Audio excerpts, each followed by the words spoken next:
These are the names of the opioid epidemic. We're losing a whole generation of people. But these are the faces. Don't see them? Look a little closer. They're individual likenesses. You see some with hair and modeled from real people some that are smiling, some that aren't. who died from an overdose. They're all unique individuals. They're carved by a 3D printer on 22,000 pills. That's the number of opioid deaths in the United States each year. So much pain. It's part of an exhibit from the nonprofit National Safety Council. I know your son's face is up here. Have you spent any time looking for Davis? I have, and I haven't found him, but I know he's here.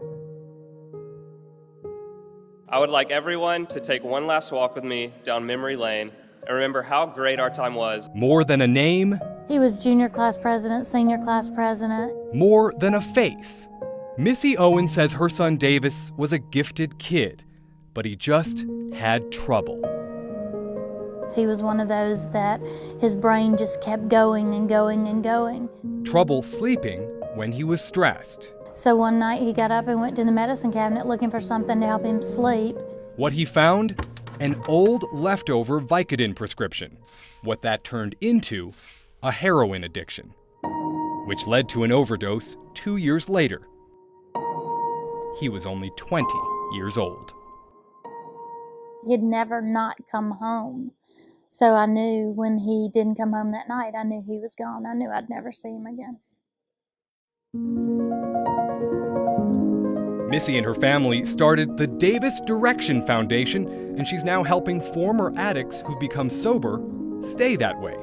She hopes an exhibit like this opens people's eyes to the magnitude of the problem. What goes through your mind when you look at 22,000 white pills? 22,000 families that learn to live differently, learn their new normal, and learn to live without someone that they loved and cared for deeply. You have to put a face on the statistics in order for people to really relate to it. The National Safety Council's Maureen Vogel says an exhibit like this can humanize the problem.